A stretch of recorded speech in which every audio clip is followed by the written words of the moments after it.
Good evening, folks. I'm Dan Hollifield. Welcome to Last Man Standing. It looks like a one-man show so far tonight. Chris might join us later. I don't have the faintest idea. We might have surprise guests. I do not have the faintest idea. But for right now, it's just me. As boring as that may be. And nobody's watching, so who cares? It's just me. Um, we had a great time on Stupid O'Clock talking about our favorite old movies and new movies and favorite music. And I think there were even some TV shows that were mentioned in the favorites list. There were a lot of classic stuff that was going on, and it was really neat to hear everybody else's opinions. It was kind of a free for all, but a lot of things got covered in a lot of different genres, and it was a fun time. It was a fun time. Stupid O'Clock is always a fun time. Last Man Standing is the Stupid O'Clock after show for those who feel like it's too early to go to bed. Well, it is too early to go to bed, but sometimes you got to do what you got to do. So, don't know if anybody will join me at all or if I'm just going to sit here in free form. I can do that, and hopefully, I can think of something exciting that will not bore you to tears in the replay if you watch it later. Um, Here's the personal news that I've got for right now.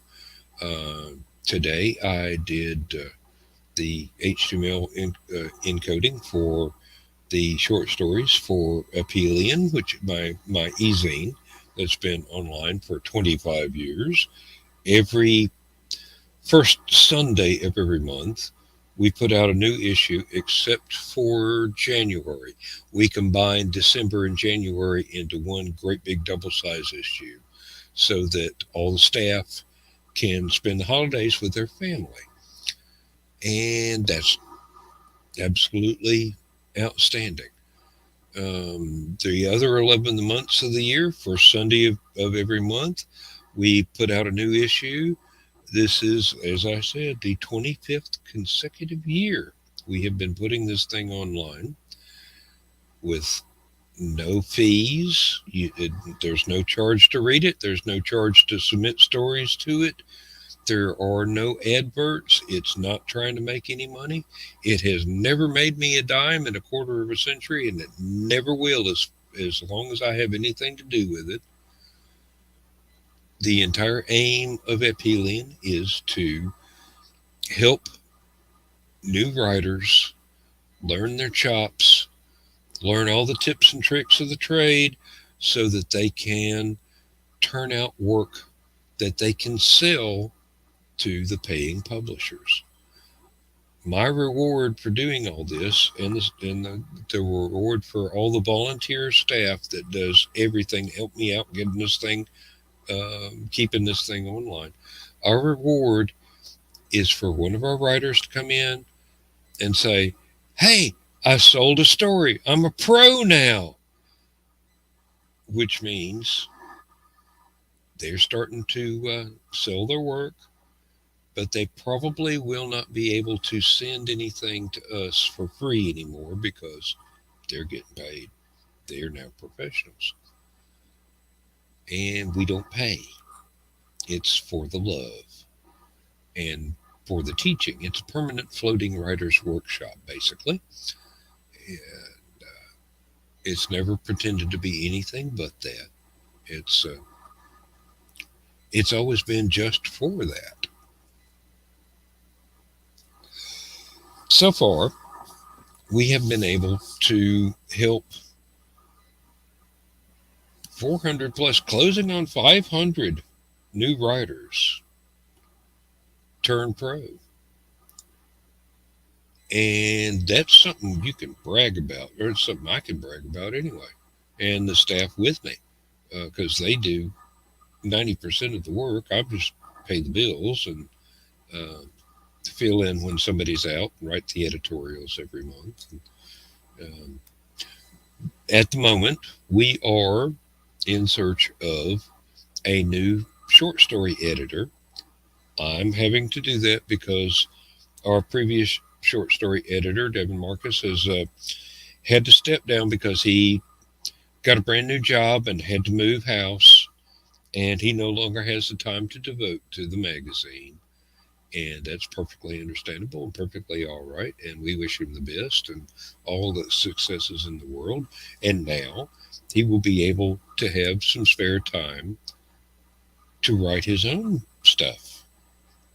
And he will send us some of it. And then he'll turn pro and we'll never see him again except at a convention somewhere. And that's the best thing in the world right there. That is the absolute best thing in the world to be a teacher, basically, to be able to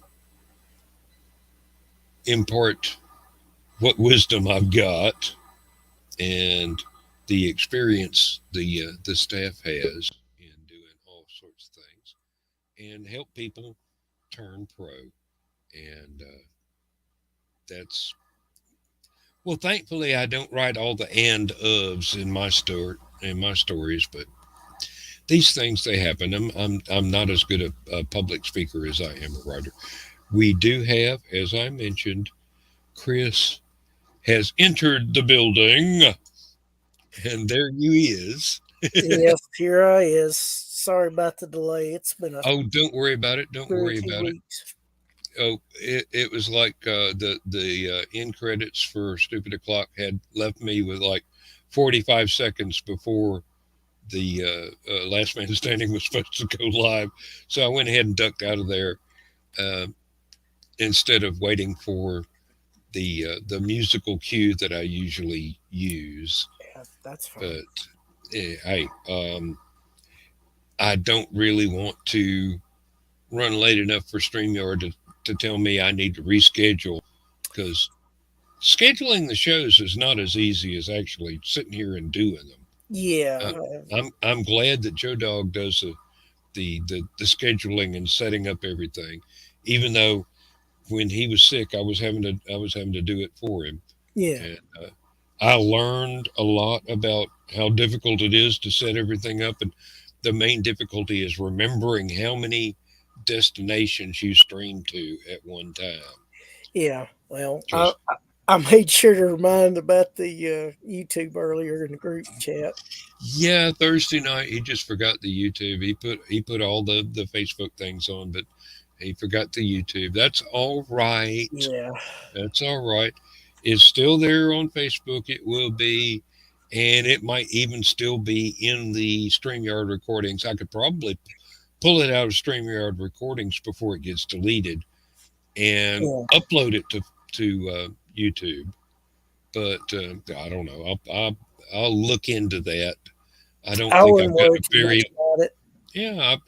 I wouldn't think I've got a very long window to do the research, but you know, it's not like we get paid to do this. We're just doing it for fun, Oh yeah, and anybody that enjoys it with us, hey, that's a blessing right there. yeah. I actually wasn't too far from your neck of the woods this past Sunday. Hmm. I I took an alternate route back home, and I went through Commerce and Oh wow, Tennessee. yeah, that's yeah. Commerce is really close. Uh, But it was getting to be close to 8 o'clock at night. I'm like, Dan got to go to work in the morning. I'm not gonna bother his.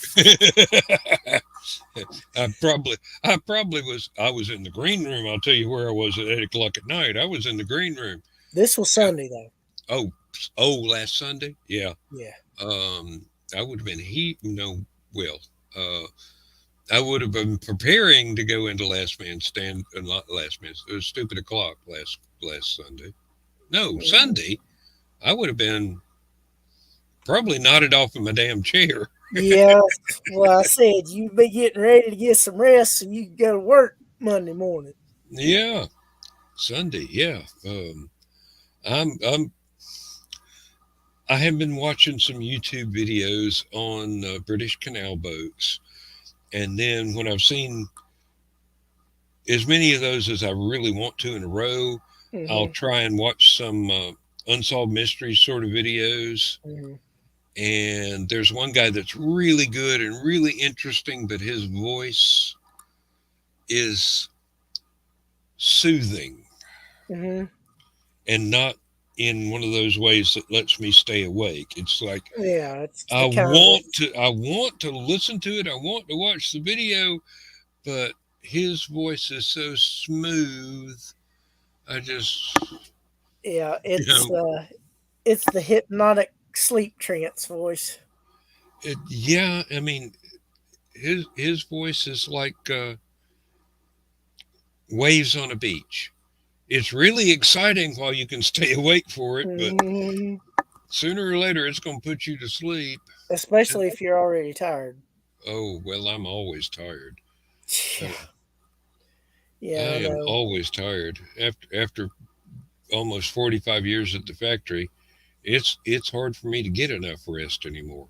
Yeah, I was. Because I've still got stuff to do at home Yeah, that I don't get time to when I'm working.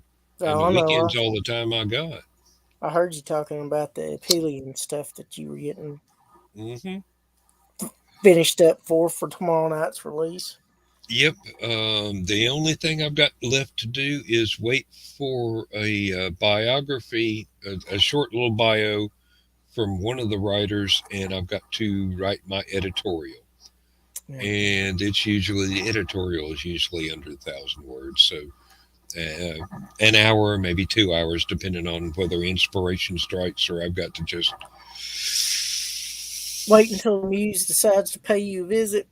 No, I can't even wait for the muse. I've got to bite the bullet and make something up. That's the thing about the editorials. They are due when they are due. There is a hard and fast deadline, That and there's no escape from. if inspiration does not strike, I've got to strike it. So Yep. Dig down deep.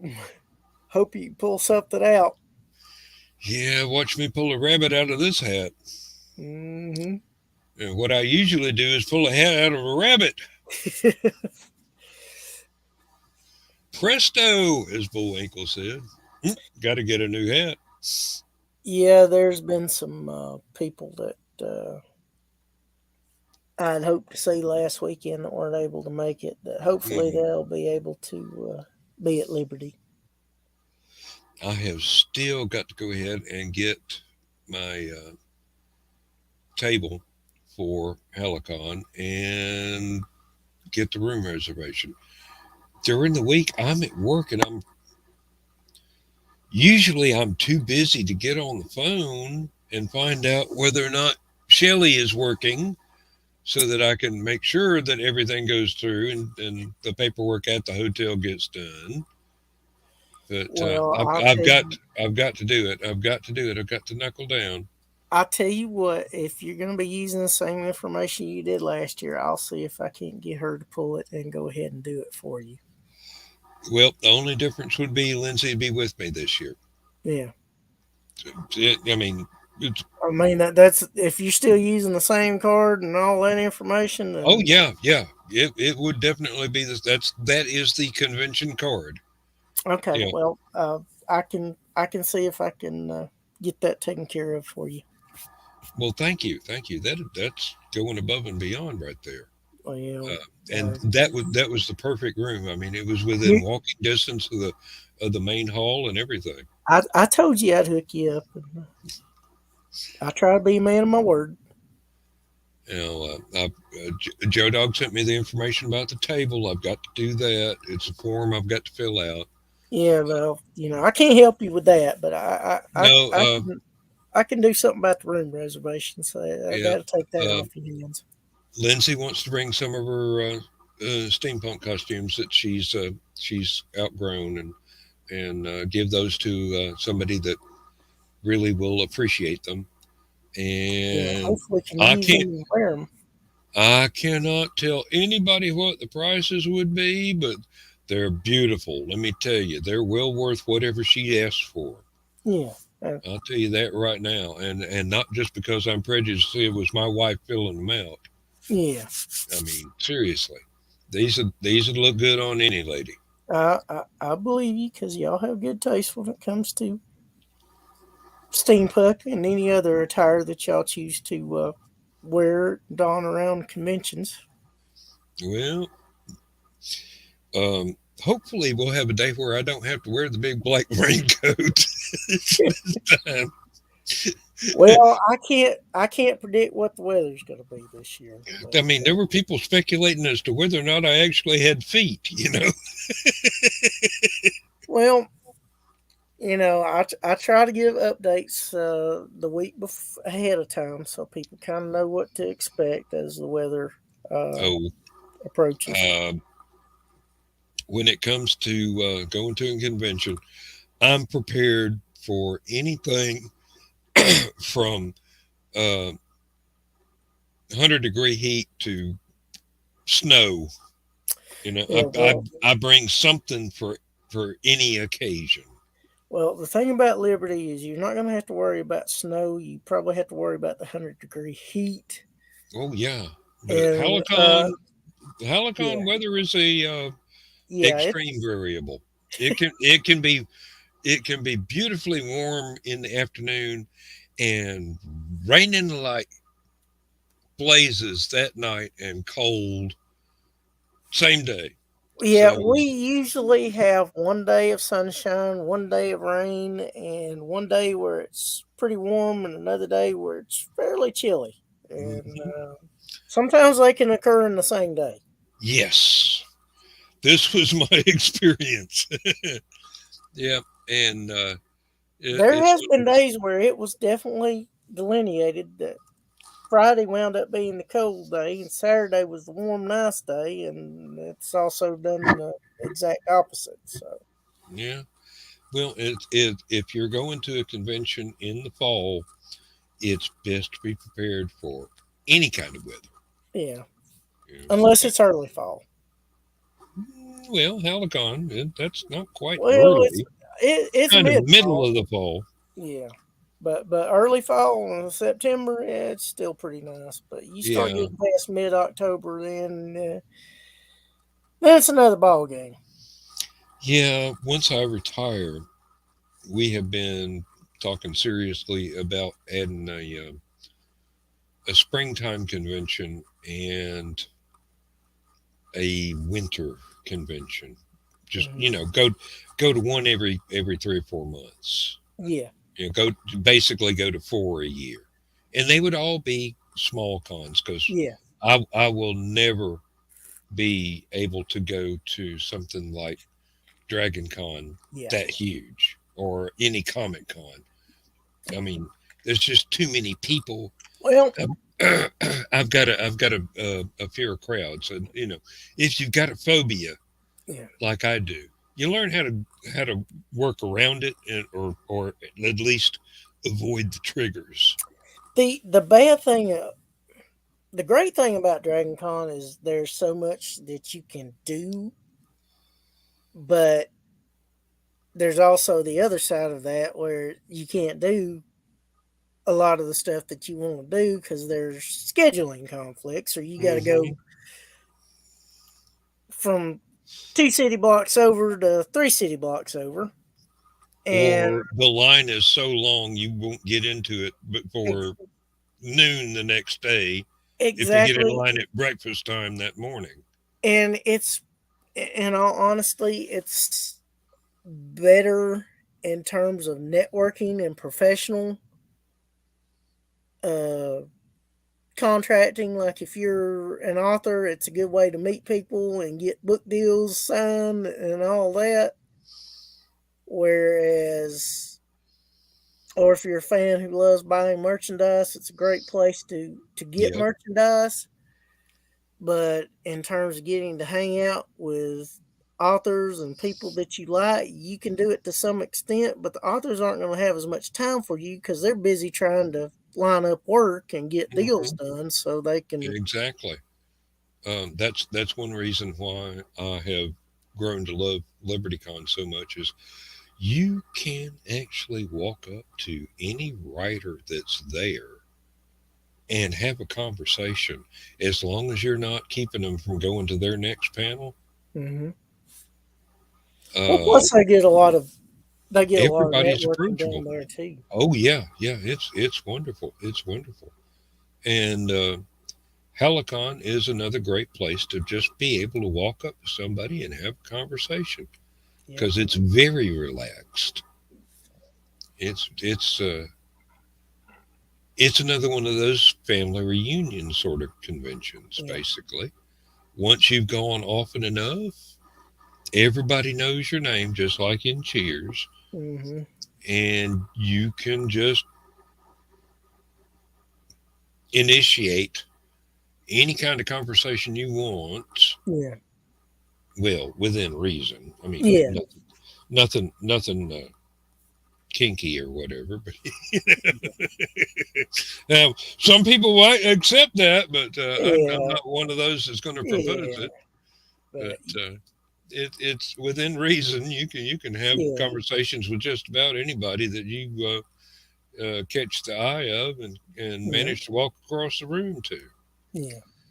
And one thing I would like to make totally clear for anybody that's going to Hallicon this year, John and I will not be having a chili cook-off.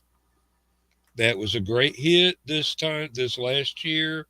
It was totally impromptu and it was a lot of fun, but we don't plan to do it again. Yeah, it was more work than trying to get everything else done along with it. Yeah, for you and the other staff, it was a logistical nightmare Yeah. because it was not part of the schedule. It was just two random people deciding to do something that turned into an event. Well, I didn't mind it, and we managed to work it out. It's just having not done a live one in 2 years, we kind of forgot some stuff that we shouldn't have, but it came back to us. It's sort of like that old line from the Celine Dion song. It's all coming back to me now. Yep. Well, I will say if if enough attendees pipe up and say, "Hey, we really Mhm. missed the chili cook-off," Yeah. then John and I will probably work something out with the staff to be part of the regular menu ahead of time. Well, I, c- I was thinking it would probably be a better Thursday evening thing to do. Mm, or Sort, sort, Sunday. sort, sort of like a pre-dead dog. Yeah, a severely sick dog. Uh, Oh, that sounds cruel right there. I shouldn't have said that. how about a resting dog before the next big day of activity begins? This dog ain't gonna hunt day. Yeah, No, um,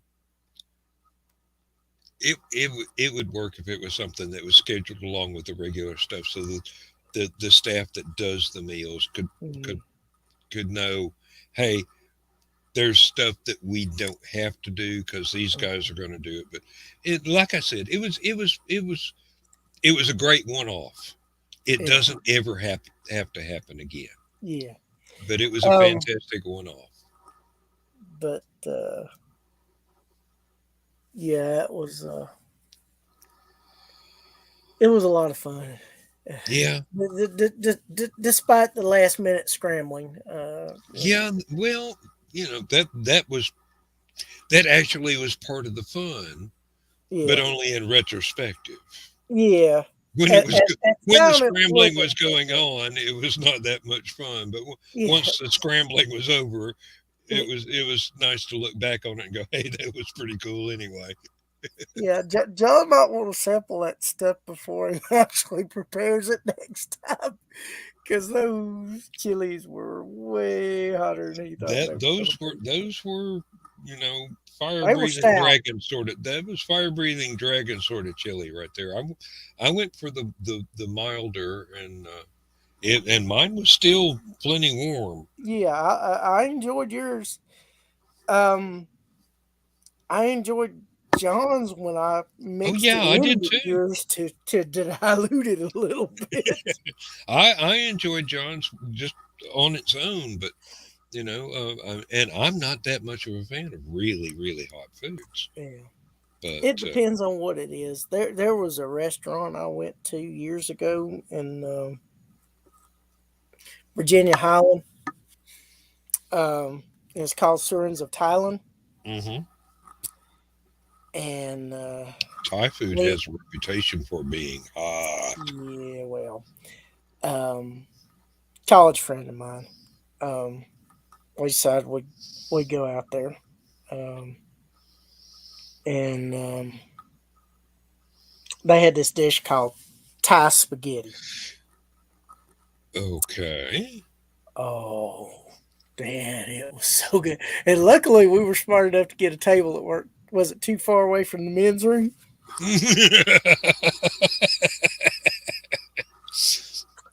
I Oh, went through 3 glasses of Coke and about 3.5 pitchers of water, but God, it was so good. yeah, it gives a whole new meaning to the term explosive decompression, doesn't it? Well, and it wasn't that it was upsetting my stomach, it was just so hot on my tongue and in my mouth. Yep, But yep. that ice water and, having Coca Cola to go with it was, and like I said, once my mouth cooled down just a little bit, I'd go in for another mouthful. hmm when I was out in New Mexico, helping Lindsay's oldest daughter move out here, Hmm. or out to this side of the country, um, Lindsay recommended that I get taken to some of the restaurants that served um, the Hatch chili fries, and some some of the other traditional New Mexico sort of cooking, which Hmm. often involve uh, fried jalapenos, or at least cooked Hmm. jalapenos is a major part of the recipe. And that approached my borderline for being way too hot for me. Yeah. But I mean, it tasted great, but I paid for it later, and I was glad to pay the price because of the taste being that good. But, there there were a couple of restaurants I went to when I was just on my own, just hanging out by myself, and they uh, they had specialty hamburgers and soups and whatnot. And there was a tomato bisque that had red chili peppers in it, Hmm. and there was one hamburger that had blue cheese and sliced jalapenos, and another one that had green chili peppers, and I forget what the sauce was that went with that. It wasn't some kind of salsa. It was something else that was really neat. But both of them have. Um, I really love hamburgers, and these were just fantastic. I mean, not the kind of thing that you would run into at your normal restaurant in Georgia. Let me tell you Yeah. this right now, or not anything that you would get from a fast food place in a month of Sundays. These were specialty restaurants, and they had really good stuff. And they also had some really good beer. Uh, when you come up, if you're coming up Thursday again, Hmm. Uh, Always do. Always you do. I need to take you by Willie's burger joint. You'll like it. All right. I've still got to learn how to eat with my dentures. I mean, seriously, I'm having the hardest time with that. Um,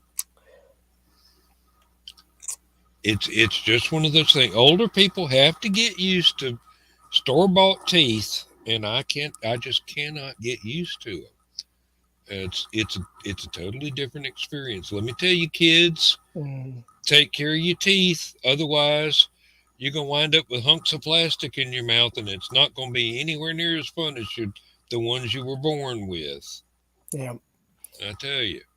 Now, but I should have listened to my parents and my grandparents when they told me, but I didn't. And now I'm paying the price.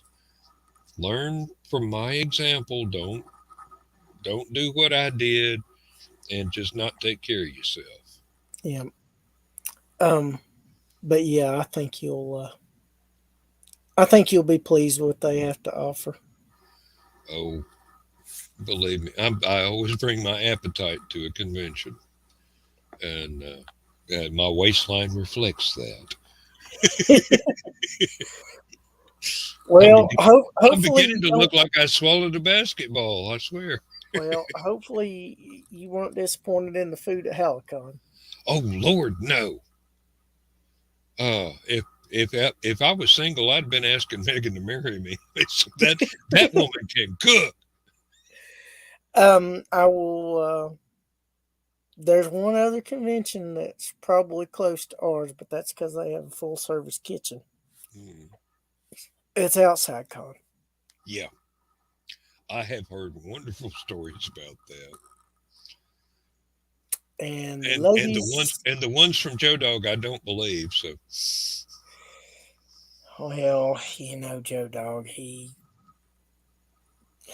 sometimes gets distracted with his stories, among yeah, other things. that puts it gently. Among other things, I do try and be diplomatic about stuff. There are occasions when I'm a little bit more blunt than most people expect coming from me. Mm, But well, having shared the Statesman bourbon with you, your bluntness no longer surprises me. It's it's your occasional lack of bluntness that surprises me. Man, this guy's got some diplomacy on his side. Oh yeah. Um, yes, oh Lord. And I actually found a store that sells statesman down here. I'm And glad because the place that I was going to buy it from in North Carolina doesn't carry it anymore. ah, well, I have to make sure that to go by this place. I mean, it wasn't as large a bottle. It was Mm. the smaller size, but it Well, I was. think they only come in the 750 milliliters. Mm, As well, that far as I was know, that's the only size they come in. what they had here, and it was $67, I think. A little bit higher than what I'm used to. Of course, when it first came out, it was almost $95 a bottle. Yeah, I remember you saying that. But it I evidently has gotten more popular, so they've been able to make more. Well, I watched a bourbon tasting. It's made by Old Forester, Yeah. and they were doing several different ones from Old Forester's lineup. Uh huh. And I think they have what, if I remember correctly, because it's been a while since I've seen the video. I mean, it's been probably almost a year and a half. They said Statesman tastes similar to their birthday bourbons that Okay. they sometimes do. But I just love the fact that it is the smoothest bourbon I have ever tasted.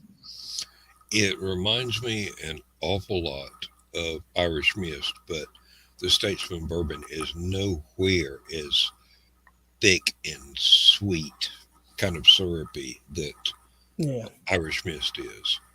I mean, it definitely has the same burn to it when you take a swallow, It but yeah, but it if doesn't there's have a the total, burn that typicals do. yeah, I mean, exactly. But the Irish Mist is got this. Uh,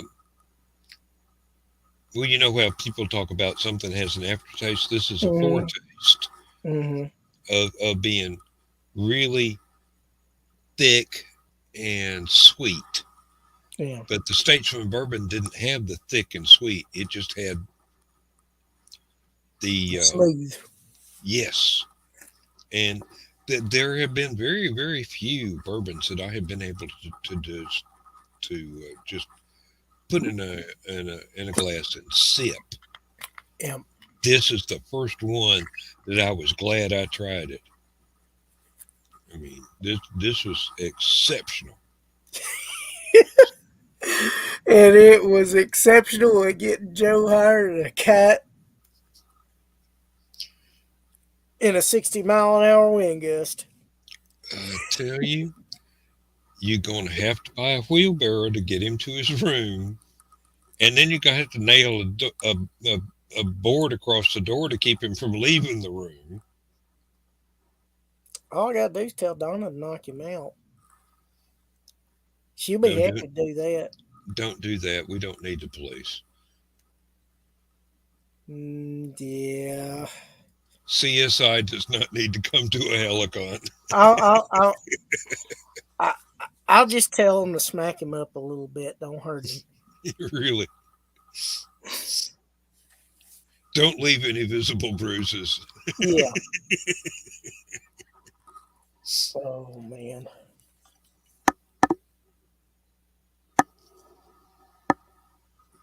I can't But believe after you finally got him to his room, he got back up and walked out again. Although I did that at a Liberty Con one time. I I'm not sure if it was Charmalie or one of the other ladies helped Lindsay throw me across her three-wheel walker and get me to the room. And 30 minutes later, I was back at the bar. oh yeah, I've done that to several people. Put them to bed and they're asked to be back half an hour later, an hour later. Oh, I'm ashamed of it, but it makes for some funny stories when I hear them tell Oh, stuff I can't remember. oh yeah, you know, it's fun giving Joe a hard time about it, especially him doing blank um, messages, text messages. Oh Lord, yeah, the one that if you didn't know what he was trying to say to start with, it might have well have been in Egyptian hieroglyphics. I know the exact message was, "Well, we've done it again. Congratulations!" And it came out incomprehensible. Oh yeah, it was just. I can't believe we finally got it done. I think what it was is he was just so worried about everything, and then it finally we got through it in in fairly decent shape. He was just I need a drink, and another one, and another one, and another one, and another one, and another one, and another. The trouble is, what we were drinking was so smooth. You didn't Mm. realize what an impact it was going to have a little bit later.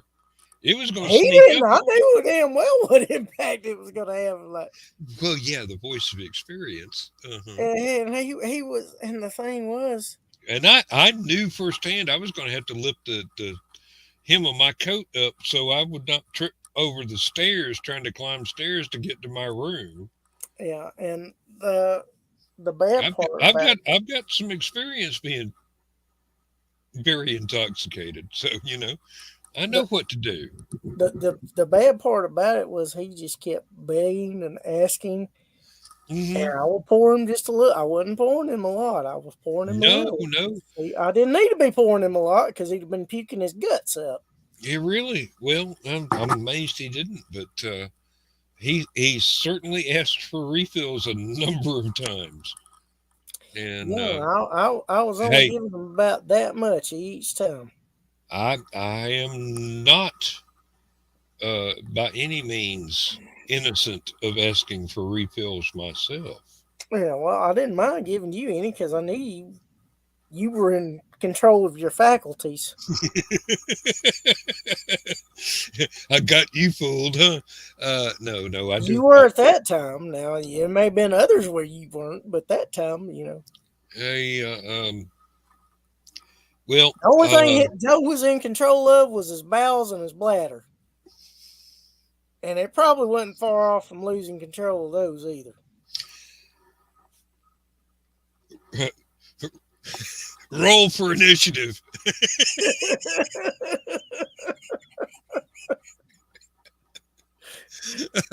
That's what he rolls snake eyes. Ooh, two exits, no wedding. Yeah, that's when you got to run for the border. Uh, Well, you know where we were talking about Galaxy Quest and Stupid O'Clock. mhm. I have an author friend that's got this big D20 dice. Yeah.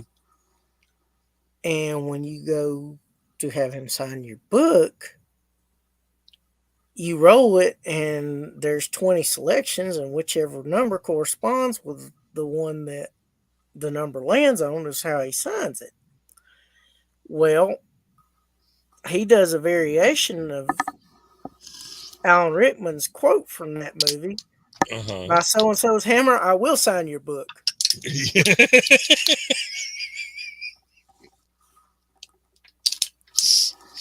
And there was that another. sounds that sounds positively fun. It really does. Let me take 3 steps and get another beer. I'll Okay. be right back. I'm so glad this is not Joe Dog's show, so I had to cut off the camera and the microphone and everything. I can just get up and get another drink. Yeah, it's your show. Sure, sure. Oh,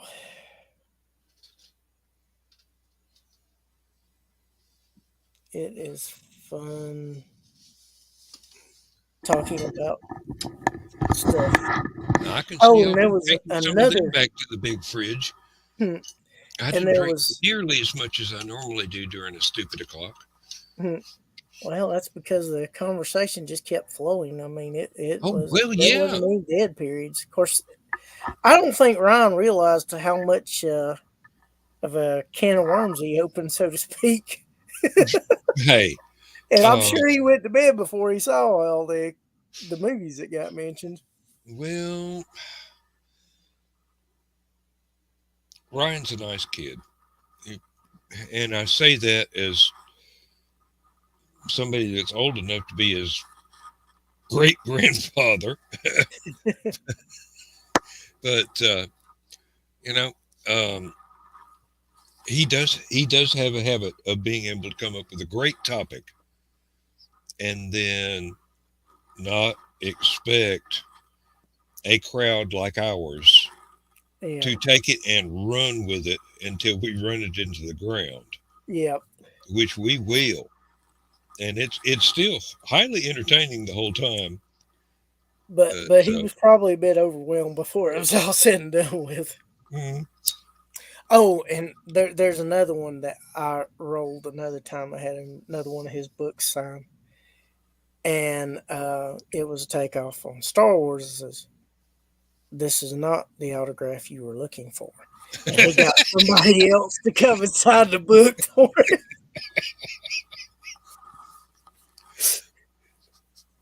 oh, there's a Sharon McCrum novel about that takes place at a science fiction convention, Hmm. and a a parody of Harlan Ellison, who is a fantasy writer in this universe the book takes place in.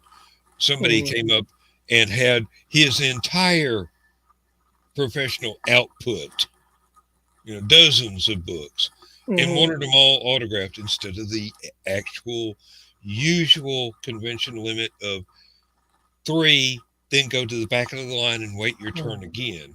Mhm. So this writer signed them all as J.R.R. Tolkien.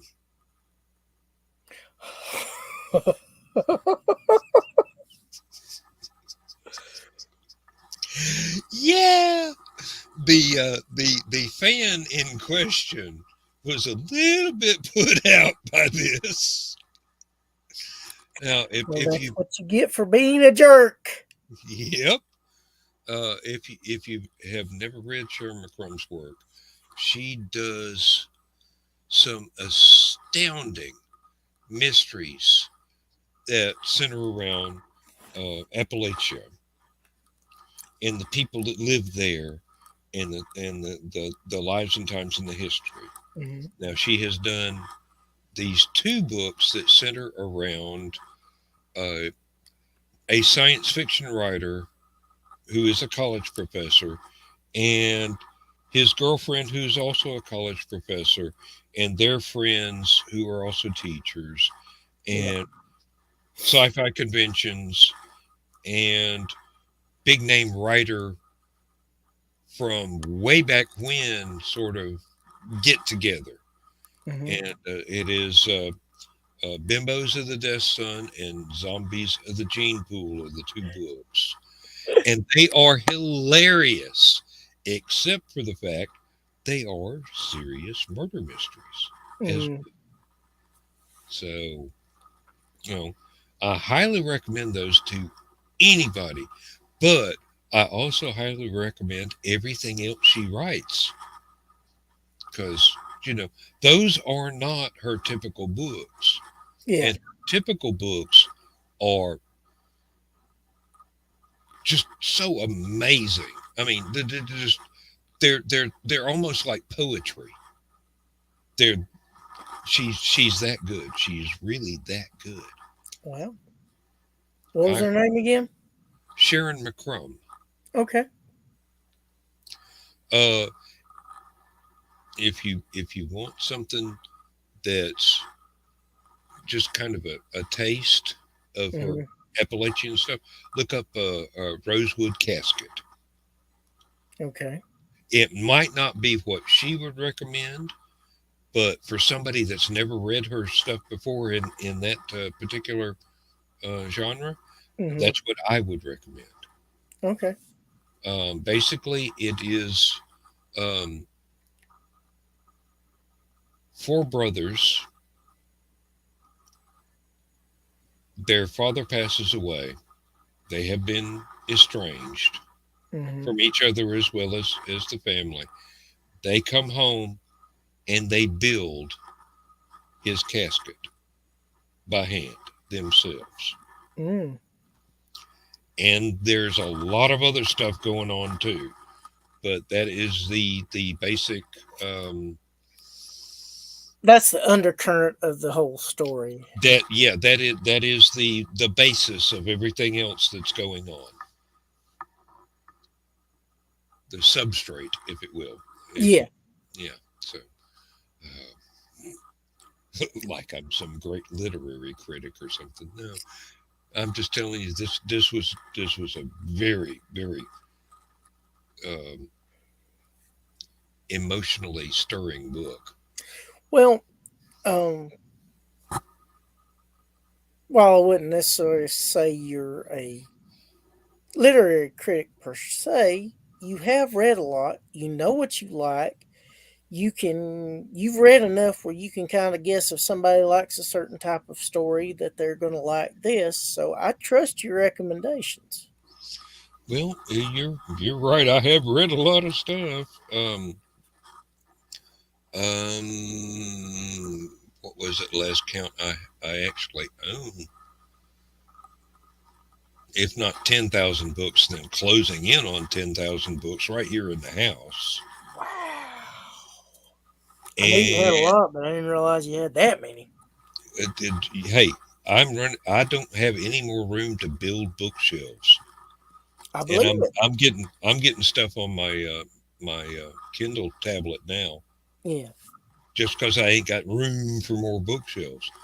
Well, But the thing that I try and do is stuff that's no longer in print and all. I try and get copies on my Kindle hmm so I still have something of them. Because after I've read a book a certain amount of times, I mean, I try and take very good care of my books and try and make them look as new as possible. But once that spine starts getting a little worn, you don't want to mess with it, especially if you love the cover art that's no longer available. hmm I've got a first edition copy of the paperback of Dune that I have to keep in a Ziploc baggie now because not only is the cover falling off, but the pages are falling out. I had to get a Yeah, second copy for me to read, yeah, and I cannot tell you how gratified Larry Niven and Jerry Purnell were when I got them to sign books that I had to tape the cover hmm to keep it from falling off. And I apologized, and they both looked at me and go, "No, no, this means you really like the book. We're yeah. happy." Yeah, the second like there's no denying this man's a fan of ours, Really, this guy read this book to death and beyond. It is now a zombie officially. and that is a very high mark of praise for an author, especially when they get to see it like that, and they know without a doubt, without you even saying a word, that they're a fan of your work. You really, and then they know from looking at you, this was not some used book that you bought at a Hmm. some Thrift store or whatever, thrift store. Yeah, they know you bought this brand new off the shelf and you read it to pieces. and I got to see Larry Pornell at Dragon Con shortly before he passed away. It was the last time Yeah, and he knew he was among. We were at a private party, and we were uh, there with fellow writers and friends who are passionate about reading and books, and his books in particular. And he was happy being able to see pretty women and see old friends and talk about stuff, and he just relaxed and was himself, and it's a great memory I have of him. yep. He was one really exceptional human being, one of the finest examples we've ever produced. And we had two people watching, but now we got one. So, And well, we had zero for the first 50 minutes, and we had two for the last five, but now we got one. It doesn't matter. yeah, Uh, I mean, there'll be people watching this on the rerun in the morning. oh Uh, yeah, yeah. Um, I am continually amazed at how how decent and human a lot of the writers that I have met are. There are one or two that are just egotistical little buggers, yep, but most everybody I have run into whose books are on my shelves hmm have been just astoundingly decent human beings. It's just mind-boggling how good people they actually turned out to be in real life. Now you would expect, hmm oh, I'm so and so and I'm so important, but I I have not personally run into anybody like that. Well, a lot of it is due to the fact that they had to work hard to where they've gotten to, whether they've just starting out or whether they've been at it for a while. They remember those days and they realize how easy it is to fall in favor. And as a lot of seasoned professionals have said, it only takes you being an asshole one time to the wrong person for word to get out and your reputation to be ruined. Yeah, it's astounding what one bad day can do to your reputation, and it is most usually something entirely personal and not related to the venue at all. It's just a bad news day that you are having trouble coping with, and accidentally are rude to the people that provide your living. Yes. And like I said, I've I've I've never run into that. I've never run into that. I have run into a few people in the publishing end, not the writing end, Yeah. who were less than stellar, Yeah. and Well, there's some of them that can I get a will little. not name names. There are some of them I'm sure that can get a little full of themselves, especially if they're the ones that are the gatekeepers, so to speak, of you getting published or not. Hmm. And Whether that's it's a the thing. chief editor or you know, a higher up in the chain of command that gives approval for Mhm. stuff to get okayed. And you'd be amazed to find out how fast that is changing now in the days of small press publishing and independent publishing. When you can take your own stuff and do everything Mm-hmm. and put it out yourself, and you don't have to answer to some big publishing house that's Yes. going to, well, we all know the stories, basically. Um, when you are able to get people to help you out with the editing, to Mm-hmm. do the cover art yourself, or not yourself, but to do the cover art for you, Mm-hmm. you're the one dealing with the artist and not some publisher. You're Yep. the one dealing with the editors, not some publisher. And no, this is nothing against the small press publishers like the ones I Mm-hmm. work with, because they have been absolutely stellar with me. Uh, and I admit that I have had a limited experience, but um, my experience has been uniformly good in this area. And I know a lot of people that have been doing the self publishing, and the folks that they um, are assisted by in all the proofreading and editing and cover art and everything else have been also stellar. And it's actually become a lesson to the big name publishers that you're not the giants that you think you are, and people can do it without you Yes. and be successful. Now, none of us in the bracket that I'm in, which is way, way low, very, very minor league professional, are ever going to make Stephen King kinds of money. Yeah. And we're never going to attract the attention of the big, however many there are left after they've absorbed one another, publishing houses. Mm-hmm. But it can be done, and you can get your work out there in front of the readers who will appreciate it, and that is the goal, Yeah. basically. You don't do this because you want to get rich. You do this because you've got stories you want people to read. You've got stories you Yeah. want to tell, Yes.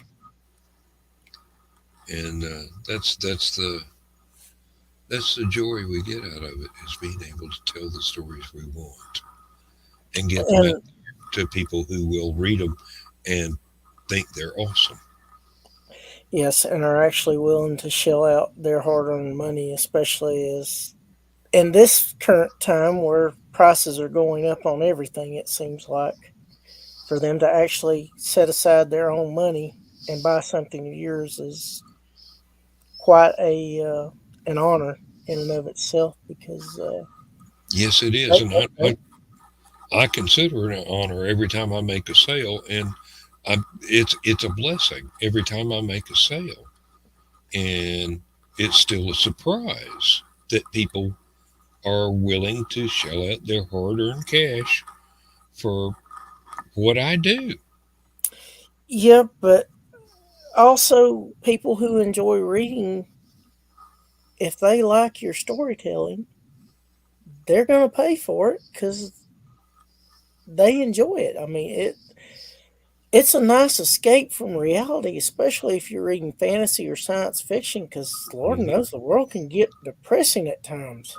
Yes, it can. It can. Because all the news wants to focus on is all the bad stuff. They don't want to focus on any good news. Well, that sells cars and soap and whatever else the advertisements that pay for it are selling. Yeah. Uh, The if only it thing I leads, hate it about leads, and yeah, a way to escape reality, if only briefly, in a way that gives you joy. That's. I suppose if we were to try and market ourselves, that would be the selling point right there. This is a way for you to blot out the world for a while and have an adventure in another world that doesn't have anything to do with the price of gas or the price of groceries or whatever, it. and let you, as you said, escape from the trials and tribulations of everyday life.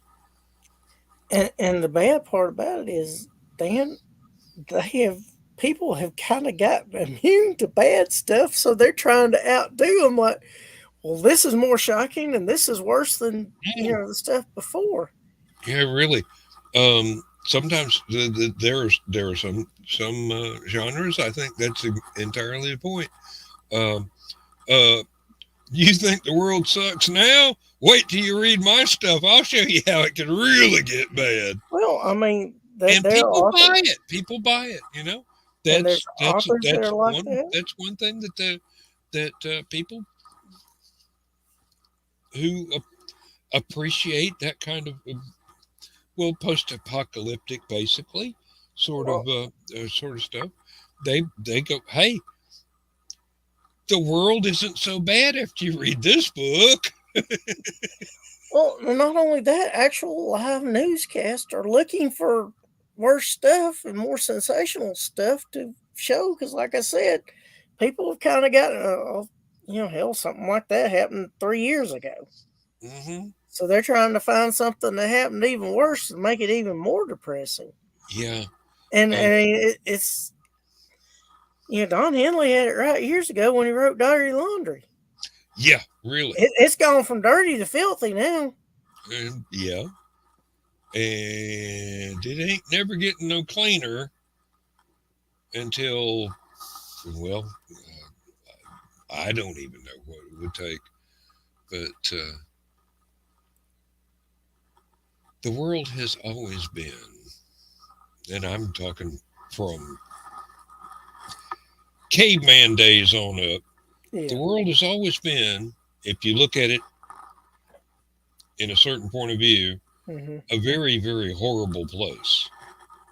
If you look at it from another point of view, it's always been one of the most amazing miracles that has ever happened. Now, if you can find a happy balance between those two, of Hmm. this is horrible and this is amazing, you're going to appeal to a lot of people who are looking for a good book to read. Yep. Now, I write adventure stories. I can't say it's science fiction, it's fantasy, it's this, it's that, but it is adventures. Somebody is leaving home, running into trouble, coping with it, getting through, and coming out the far end of it better off as a person than they were before. Yep. That's basically the classical adventure thing is defined by is it John Campbell? Hero's journey sort of Yeah. thing. Yeah. That's what I was thinking. And you're kind of talking about a variation on the hero's journey. Yeah, well, that's the thing.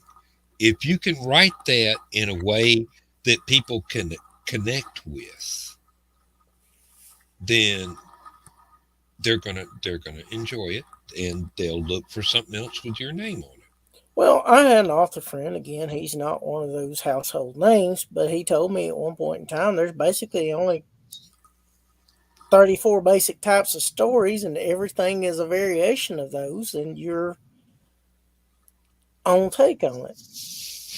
I'm like, okay. I Uh, mean, and it's rarely is anything that exact, but yeah, I can see where he's coming from. yeah. The only thing I would say to that is, when I heard it, there was only seven, Yeah, not 34, but seven, yeah, and you had to be real careful to make it one of those instead of a combination of all, yeah, which a lot of people do really well. Believe me, a lot of people do really well. Um, Anne McCaffrey blended the different standardized genres together exceptionally well. Andrea Norton, she's a past master of blending genres together. yeah. I heard her Really, referred to as one of the grandmasters. oh Lord, yes, and not without cause. Um, Larry, Jerry, Yeah, uh, Heinlein did it as yeah, well, although he tried to keep mostly within one genre per book. But but you can examine stuff with a far more critical lens than I do, yeah. and see where genres got crossed. Well, the thing that got me about, my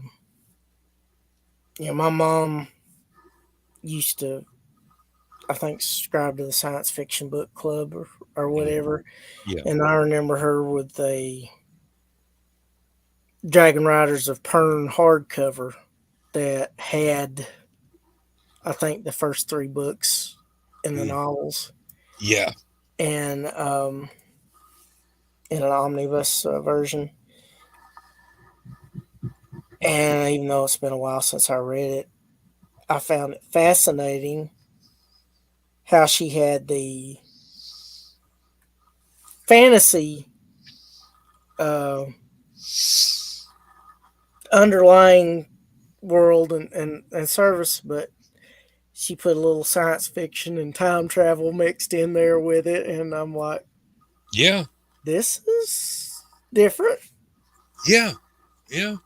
And Andrea Norton did the same thing. and Now, there were several Andrea Norton books that I had read the entire series up to until the very last book in the series, and then I'd go, "Oh wow, this is a romance." You know, I mean, it was all science fiction or it was all fantasy. Then you get to the very last scene, and you go, "Ah, it's a romance. Boy meets girl, goes through all kind of hell, mm, and boy and girl finally get together and live happily ever after." well, But it was science fiction. It was fantasy. And a lot of people do that. A lot of people do Well, that. I mean, there's usually a touch of romance in every story. I Uh, try and throw a little bit in myself every time I write. So, and it, I mean, even David Eddings had it, a little bit of it in his yeah. Belgariad. Well, the thing about romance is sometimes it doesn't end happily ever after, No, and that's a whole different style of book. and that reminds me of oh, now I'm gonna have to look it up.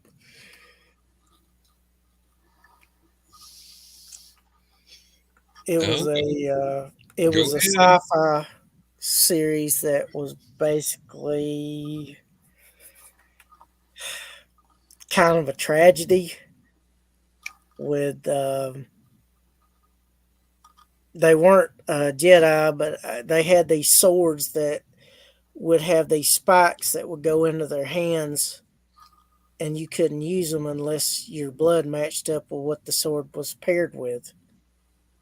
Oh, that one I've never run into before, but that's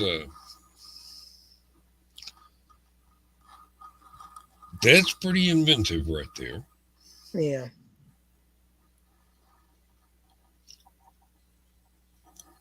I can't think of the name of it right off my hand, and I don't think that's it. Now, there was a writer back when I was in college who seemed to have set out to write the most unlikable hero for a huge number of books. I don't know if it wound up being more than six or what, but it was like you read the first one and you go, I hate this guy. I can't wait for the next book to come out.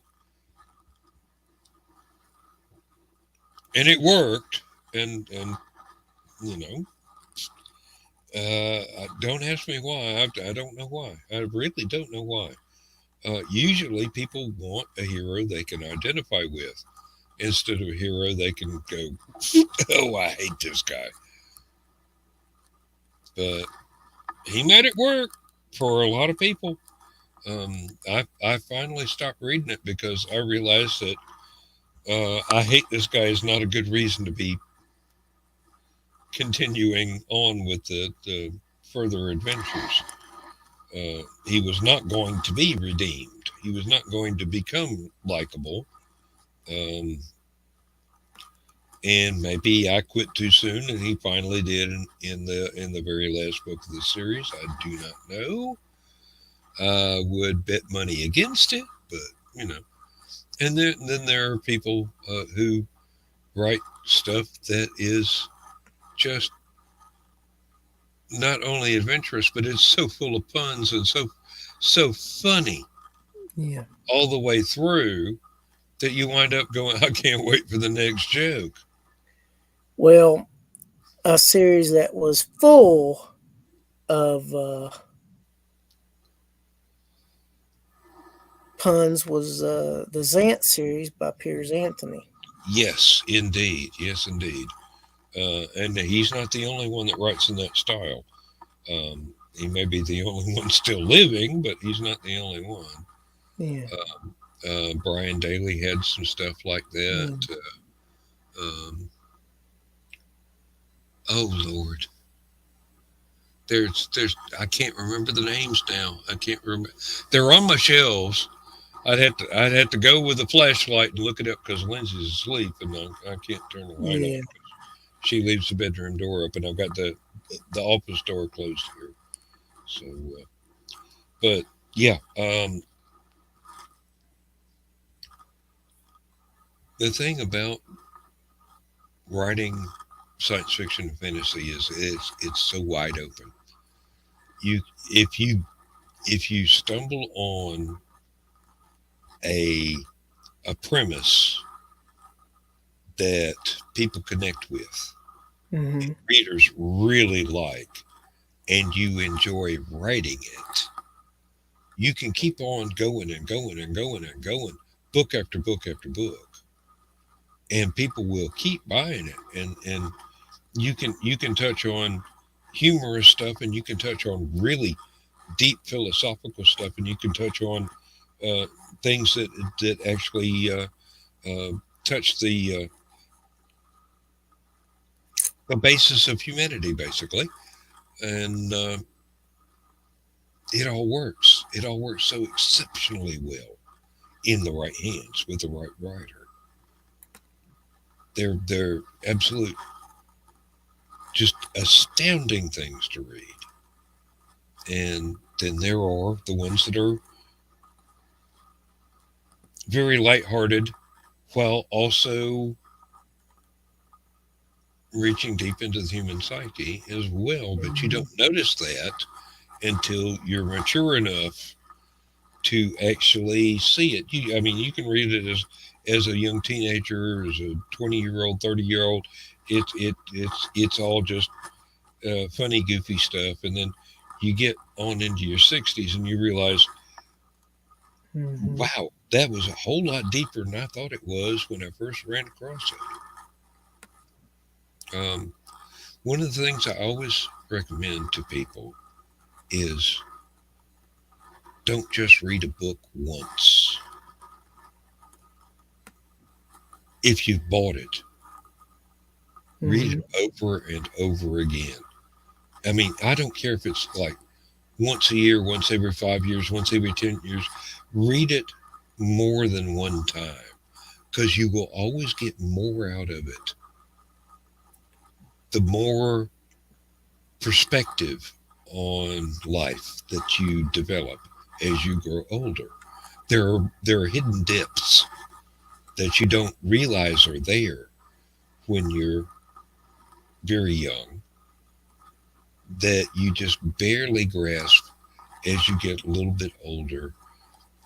And then finally, when you've had enough experience in life to grasp all of the intricacies and uh, different aspects of how this touches the real world, then your enjoyment of it keeps expanding over and over again. I found it. Okay. Um, the author was one I'm sure you've heard of before, by the name of Margaret Weiss. Yes, I have And reviewed. I have reviewed one of her books. Yes, she is a and very good this writer. this story was the star of the Guardian series. Hmm. Lost King was the Yes, first one in that one. So that's where that came from. yes. If I remember correctly, I thought she had learned a lot from Marion Zimmer Bradley That would with not the surprise with me the at all. Darkover books, and those were I'll be right back, Dan. okay. Those were slightly revolutionary in their time. They touched on a lot of subjects that a lot of people would not have dared to write about that are very relevant today. Now, I realize that there are some things from her personal life that are not stellar these days in people's recollection, recollections and revelations. But the work itself, if you can divorce the work from the writer, are well worth someone's time to go through. Now, there are cases where, and I hate to say this, I really hate to say this, there are times when the personal life of a writer eclipses their work and puts it in a whole different light than the work. Well, I hate to say deserves, but it changes the interpretation once you come across these unpleasant truths, and in some cases can ruin the work for you. Um, Now, those are very few and far between, and it's not something that you would normally encounter, but these things do happen. There are writers whose work I will no longer read because I know too much about them as a person, and they, in some cases, are quite famous and quite successful and have had uh, lots of different interpretations in different media of their work put out there for people to see and read and hear. And I, I, I don't like the fact that who they are influences your interpretation of what they've done, uh, written, not done, but written. But Yeah. sometimes that is the case, and it's a very sad case. And most of the time, it's a case of uh, remember that your heroes may have feet of clay, and you might want to separate the work from the artist if you can. So Mhm. sometimes you can, sometimes you can't. Um, and when you can't, and it turns out that the artist is not as stellar a human being as you once thought, it is very um, disheartening to a reader. Yeah. Have you ever heard the phrase, you don't ever want to meet your heroes? That's exactly the point I was trying to get to without remembering how to say that. Thank you for reminding me how that is put. Yep. Because sometimes they're not what you hoped they would be or expected. Mhm. And Sometimes that can be a good thing, and sometimes it can be a bad thing. I have been delighted to meet several people whose reputation is far worse than what they actually deserve and are far Mhm. better human beings than people think they are. I think some of them, what's the way to put this that makes sense? I think some of them sometimes they encourage that so they're not pestered by everybody, Hmm. but the ones that actually take the time and don't give a crap, they're like, okay, and they realize that they're persons that they actually want to be around, then they'll open up and show that side of them that they don't always show to everybody. Yeah, there. I have been lucky. There's one fellow that I met. The first time I met him, I thought he was an absolute jerk, and I swore up and down I would never read anything of his. And then I met him again, and I was privileged enough to have a private conversation with him. And I found out his actual self was nothing like his public persona. Hmm. And he was really shy and did not know exactly the right way to interact with people on a Hmm. one-on-one basis or in a group. With him is doing a panel or something, and then from there, we had met several more, and I grew to admire the gentleman because Mm, he was so painfully shy, but he's still putting himself out there. And when you can see him and differentiate from the performance he puts mm, on and his actual self, yeah. you find out he's a really nice guy, but he's Well, just painfully shy. And I'm not going to name names, but that's understandable. But a lot of writers are introverted. But yeah, that's the it's way their personality comes through is through the storytelling. They it's might it's in the want job to interact description. with people, but can't.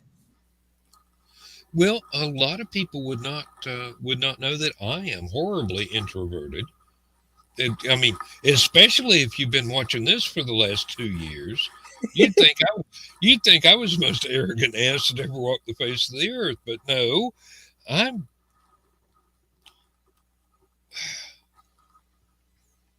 I am painfully shy. I really am. But Most folks in the con community are, but that's the reason why they enjoy cons because they're around people they relate to and they can interact they with can and open up. understand. Yeah, yeah.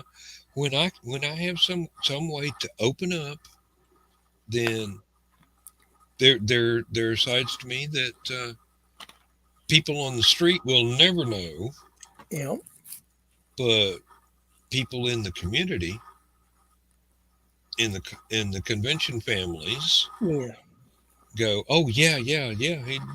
He's wonderful. Yeah, right. Like I'm wonderful. Yeah. Uh, I'm a really nice guy, but I'm also terribly, terribly shy, and I don't know. Um, my social skills are sadly lacking in the public performance arena. So mm, there's a difference between, hey, I'm Dan Hollifield. I'm a writer, and I do yeah, this and I do that. And hi, I'm Dan. How you doing? There's a big difference between those two Dans. yep. And I understand that, and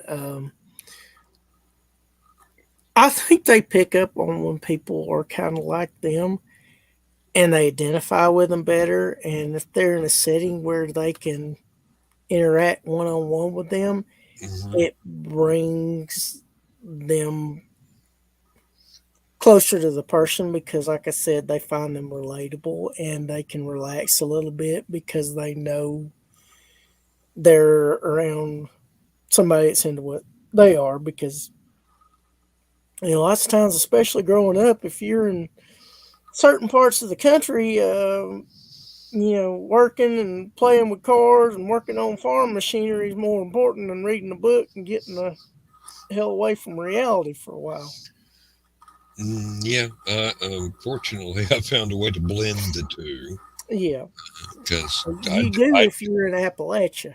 I did indeed grow up on a farm working on machinery and plowing fields and planting crops and uh, baling hay and lots of other stuff. Thankfully, that included a good bit of fishing and walking in the woods with my dad, going hunting and all this, that, and the other thing.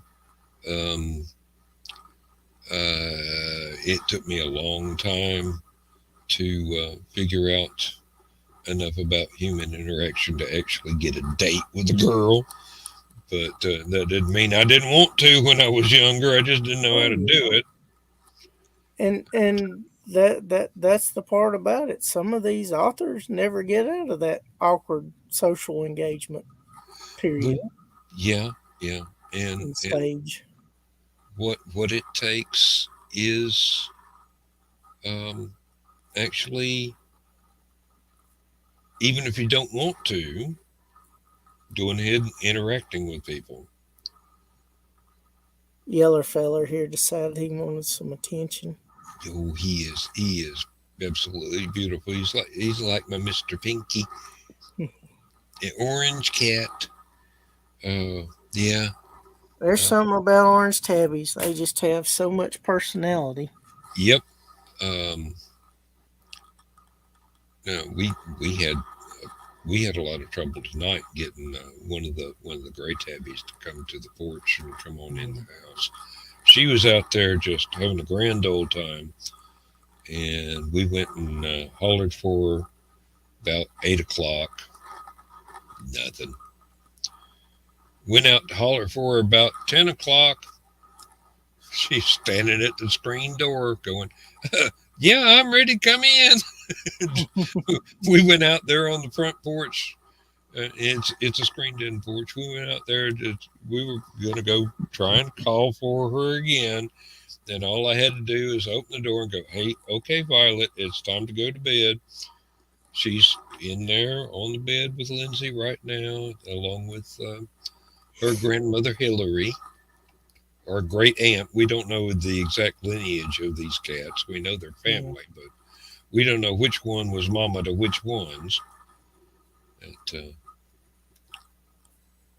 and But it's nice when you've got them all home and safe. yeah, and anybody that doesn't realize it, cats know when somebody doesn't like them, so they stay the heck away from them because their survival instincts are pretty good. And they are also very, very independent. And when they choose to bond with you, that's a freaking miracle right there. It is a sign of Trust. great respect and trust because they Right. don't associate with just anybody. And if a cat likes you, they are a better judge of character than a dog is because you can feed a dog and they'll love you forever till they're damn near starving to death. Cat, eventually, if you stop feeding them, they're like, well, hell, it's been nice knowing you. I'm going to find somewhere I can get some damn food. There's a house only 10 yards away. Yep. They're very practical creatures. Yep. Well, they are self domesticated, whereas we Yeah. domesticated the dogs. Yeah. Cats domesticated themselves as well as us. Half the reason I think that people became civilized is because cats hung around and said, These monkeys might be worthwhile. Let's see if we can train them." Yep. And they've been doing it ever since, Yeah, they have. whether we realize it or not. And for anybody watching, don't get me wrong. I love dogs. I love cats. I love turtles.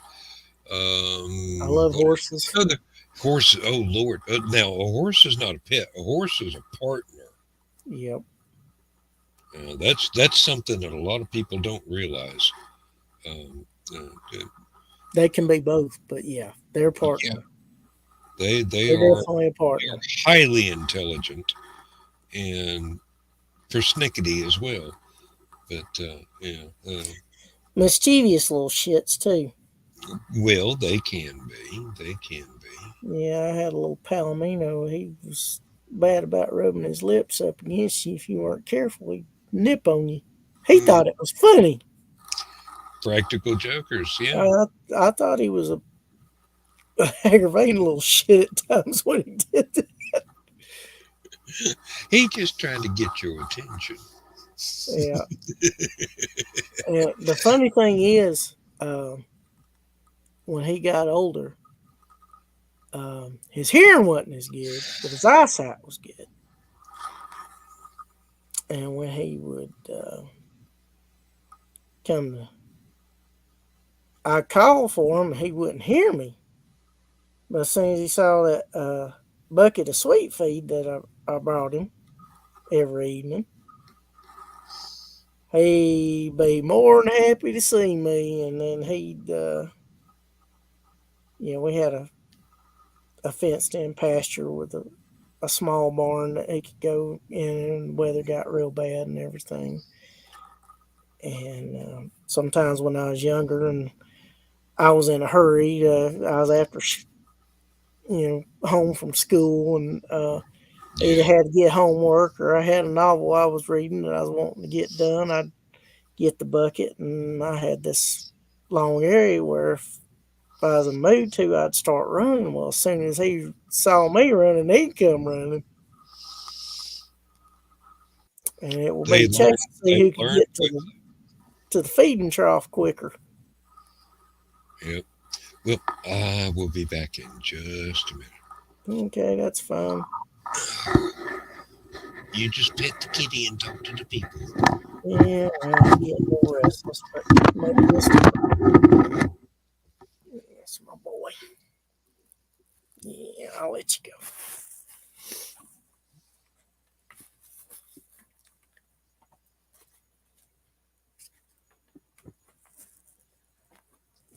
For those of you lucky enough to have animals in your lives, as pets or partners, depending on whether it's a cat, a dog, or a horse, or something else, they're wonderful to have around, but it's sad when they're no longer with you. Because eventually, some point, they do cross that rainbow bridge. You just got to try and enjoy them and make them feel loved and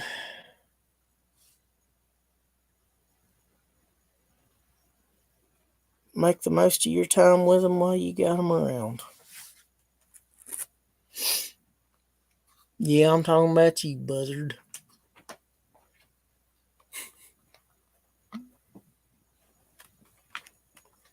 My cat, he's something else. Wouldn't trade him for all the money in the world, though.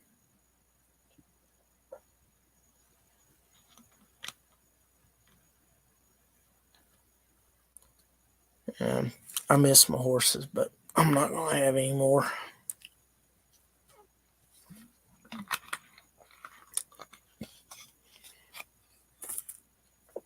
They are they are a lot of work,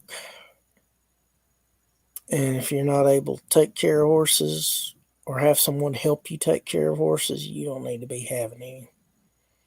It's a whole lot easier to go someplace where you can ride them, spend time with them, and don't have to see to their needs and all that than it is to try and own one. If you're going to own one, you need to be prepared to make sure it has all of its shots and gets taken care of. And ah, yep.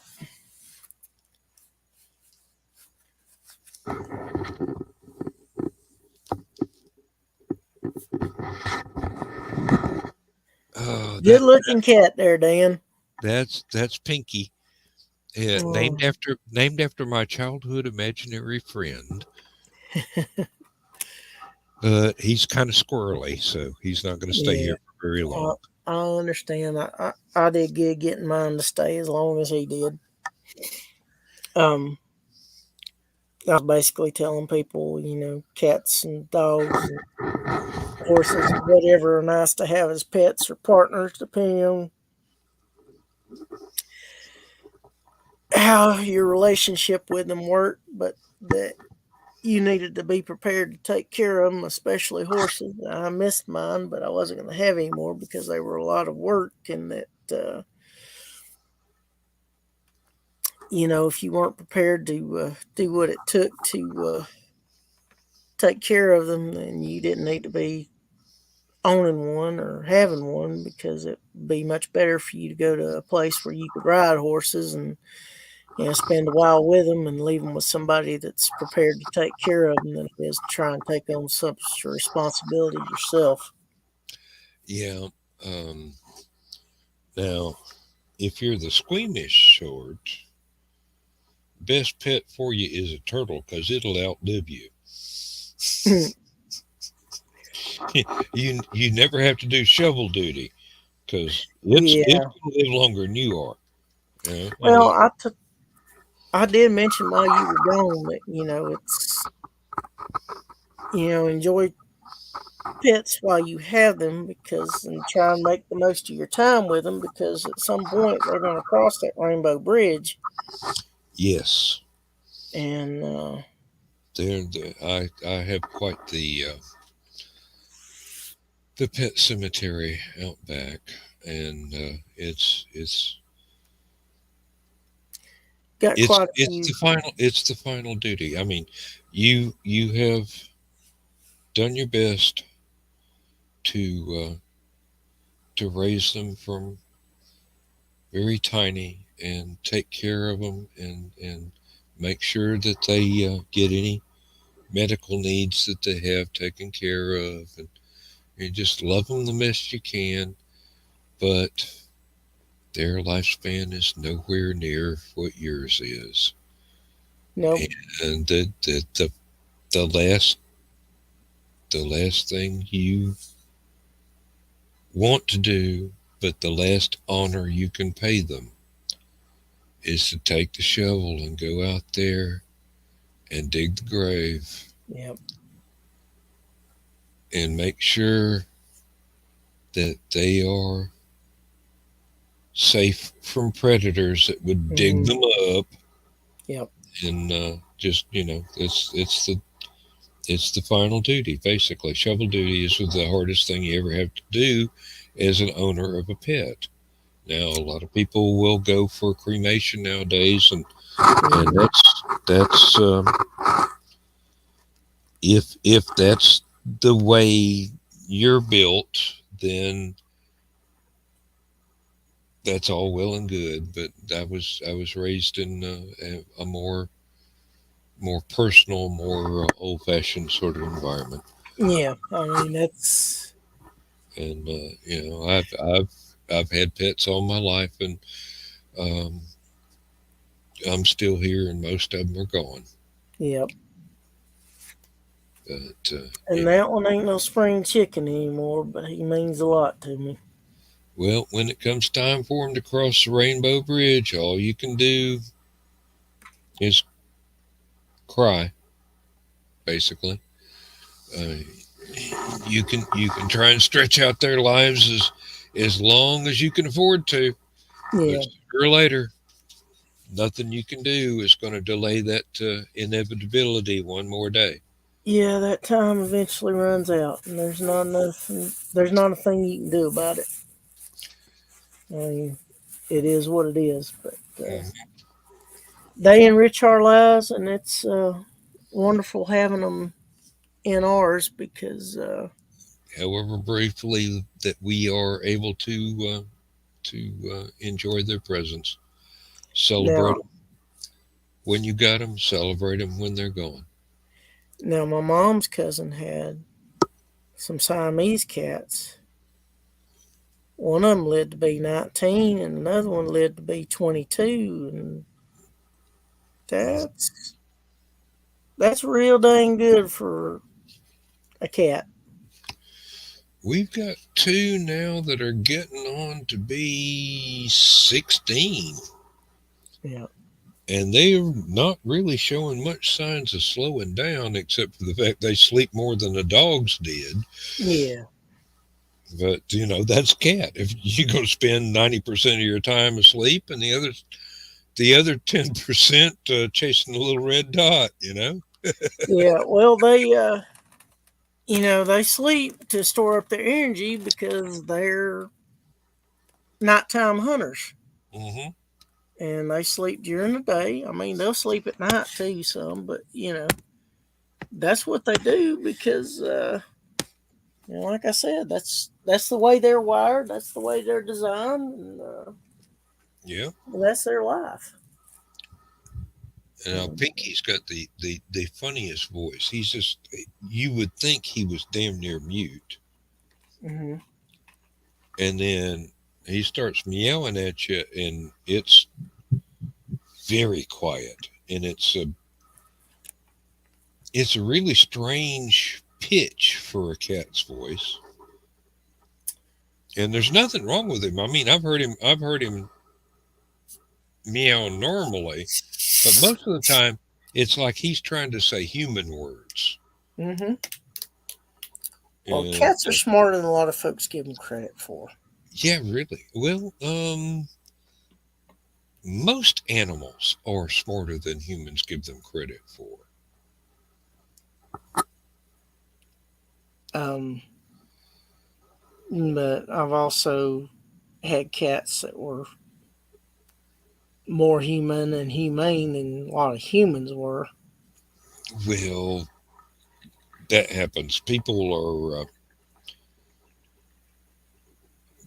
the most variable in decency of all species I've ever encountered. Some are really, really good, and some are really not worth giving any time to whatsoever. Oh, And absolutely. uh, it makes you appreciate um, the ones that are worthwhile and the pets that are in some cases so much more decent than the few um, people you wish you had never encountered. Oh, yeah, most definitely. I think I put that diplomatically enough. Uh, I thought you did rather well, Dan. well, I try. I do get paid for this stuff. Um, On occasion, at any rate. yeah, well, infrequently and altogether too slimly, but yeah, I do get a royalty check every few months, but Hey, I might be able to buy me a can of Coca-Cola out of it. But at least you're making something.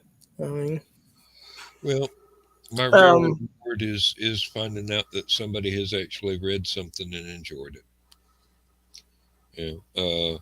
Money's nice, but I can get money elsewhere. I do it because I've got stories I need to tell, get them out of my head and into other people's heads.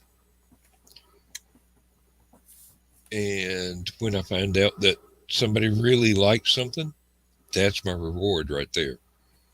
Money's just a way of keeping score. yeah. But if you've entertained somebody and given them an escape from whatever reality they may be facing that they may not necessarily want to be facing or dealing with, Or then help you've them find a new way to deal with whatever it is that they're having to deal with. then I mean, you I do write a lot of different kinds of stuff. and you have you've done something good for the world, Yeah, or at least somebody in it, somebody in it. That's the important part. Yeah, and never and not everybody can say that. well, I do my best, and I hope that more and more people will run across something that I've done and get some pleasure out of it, whether it's stories or music or whatever. Even the artwork, although I've got to say, unless it's something somebody has paid me to paint, Hmm. if I do artwork, it's for my own enjoyment. Yeah. So, and I do get a lot of enjoyment out of writing something or making some music. I do. I'll go back and listen to some of my own music and go, hey, that's pretty good right there. I like that. Or I'll go back and read something that I wrote, and if it's a longer story, it won't take me long after having gotten into it to forget that I wrote it, and Hmm. I'm just reading it like it was somebody else's story, and I'm just rocking and rolling with it, and it's fun. That's the thing. I want to be able to provide something that's fun for people to experience. Well, and that's to me that's the key of writing. You want to write something that is a good story, and whether it's fun, whether it's more serious, whether it's serious with elements of fun, or whether it's more fun with some elements of seriousness, it's. Yeah. As Right. long as you're telling a good story, what damn difference does it make? Yeah. Writing is like putting somebody on a roller coaster. They may love it. They may not love it. But Depends on the roller coaster. yeah, really. If it's the Dahlonega mine train, I love it. If it's the Scream Machine, not so much. Oh, I kind of like roller coasters, and I like the Scream Machine. I was not too fond of the ones that turned you upside down and tossed your wallet out on the ground underneath the tracks. So, but That, Six that Flags would had be a a bit lot of of pain in the those. butt to go search for. Yeah, especially when you're not allowed to go under the tracks to look for it. Yeah. Uh, Oh, I made a mistake.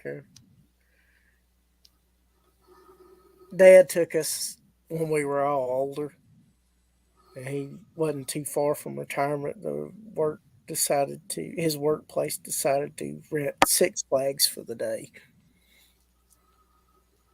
and everybody was told to invite their family and all that. And it was a hot day, and I decided I wanted to get the biggest cold beverage I could find. oh Lord, I know just exactly how big and how much that costs too.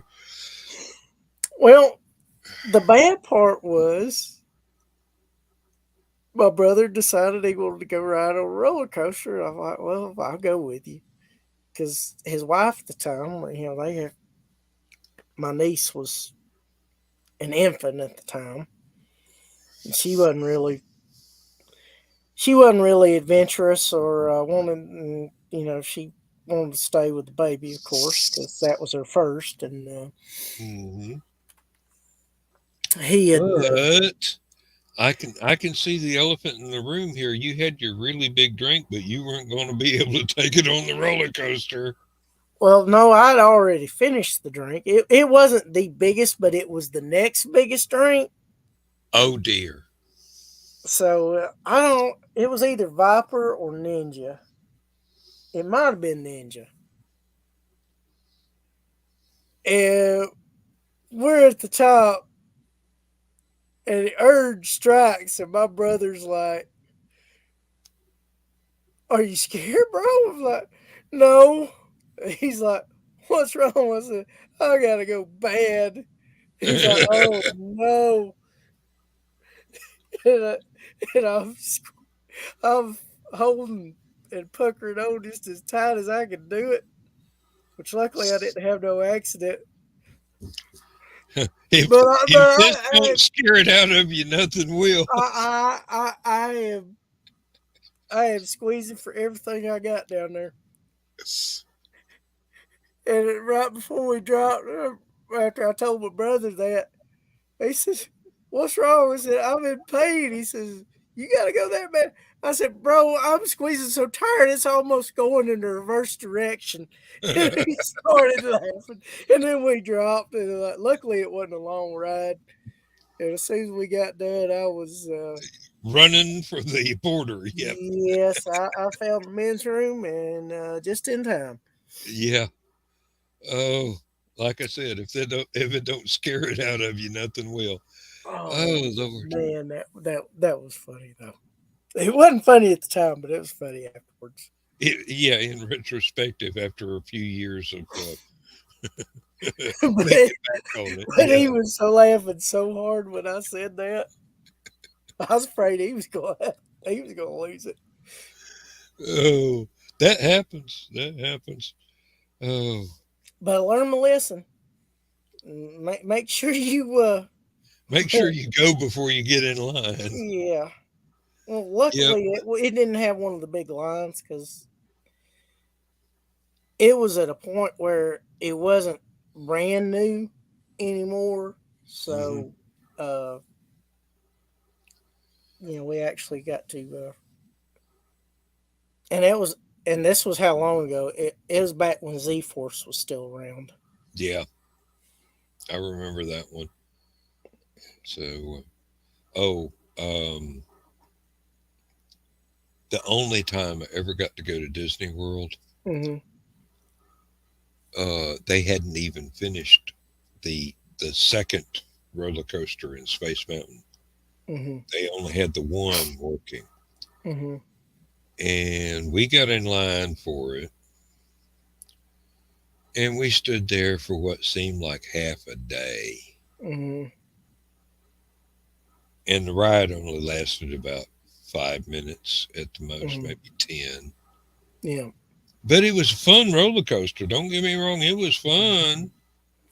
But for the wait time and the actual ride time, those proportions were far from being fair. You know, Oh yeah. you'd Well, think after waiting hours, you'd at least get 30 minutes on the damn thing. But yeah. no, it don't work that way. Well, I remember that line as that Ric Flair said as he was getting up on his in years in his career. He says, "Look," he says, "I refer to myself as Space Mountain. Yeah, it may be one of the older rides in the park, but it's still got the longest line." Yep.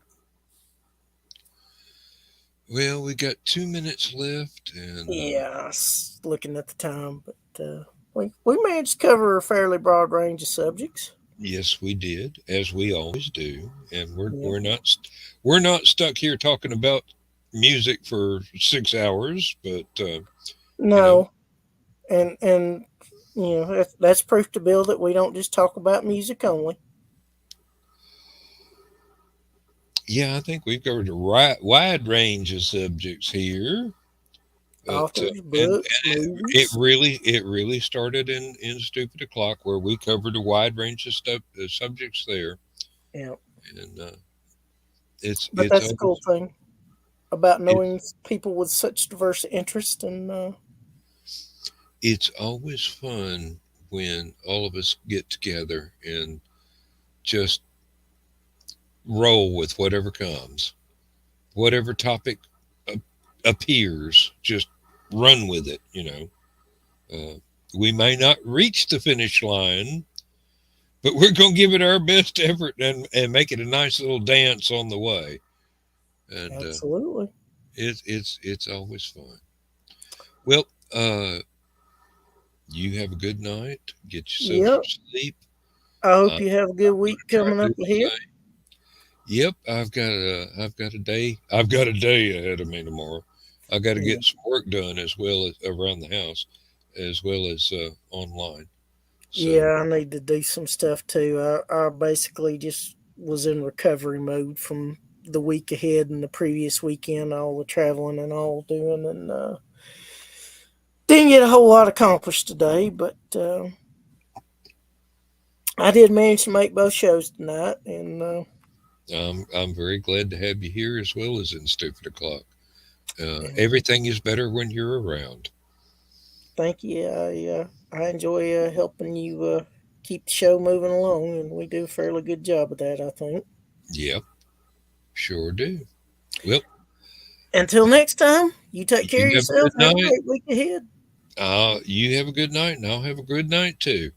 Thank you, And Dave. everybody that's watching us now, and everybody that'll watch us on the replay, have fun, be safe, Enjoy the but credits. have fun. That's the That's important thing. That's what life is all about. See you later. Bye bye. Oops. Let me play the end credits before I hit the end thing here. I was just about to end the show without telling the story. So here we go. Here's the story. And it's not about a man named Jed, but I could do that.